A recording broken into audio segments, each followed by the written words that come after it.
Pala seat ഉദാഹരണത്തിന് വിജയിച്ചു വരാൻ സാധിക്കുമോ?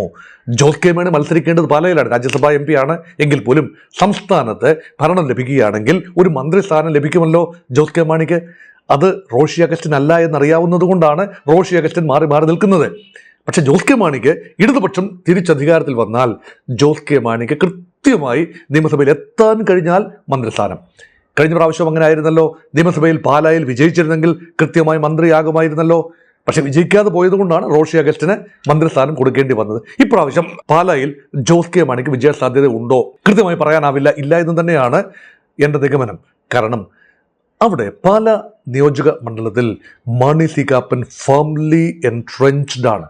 ഇടതുപക്ഷത്തോടൊപ്പം മത്സരിച്ച് ഏതാണ്ട് 2000 ചിലവാനം വോട്ടിനാണ് ആദ്യം ജയിച്ചു വന്നത്, ഉപതെരഞ്ഞെടുപ്പിൽ ജയിച്ചു വന്നത്. പിന്നീട് UDF-നോട് ചേർന്ന് നിന്നുകൊണ്ട് സാമാന്യം നല്ല ഭൂരിപക്ഷത്തിൽ 10000-ൽ പരം വോട്ടിൻ്റെ ഭൂരിപക്ഷത്തിൽ മാണി മകനെ പരാജയപ്പെടുത്തി, ജോസ് കെ മാണിയെ പരാജയപ്പെടുത്തി.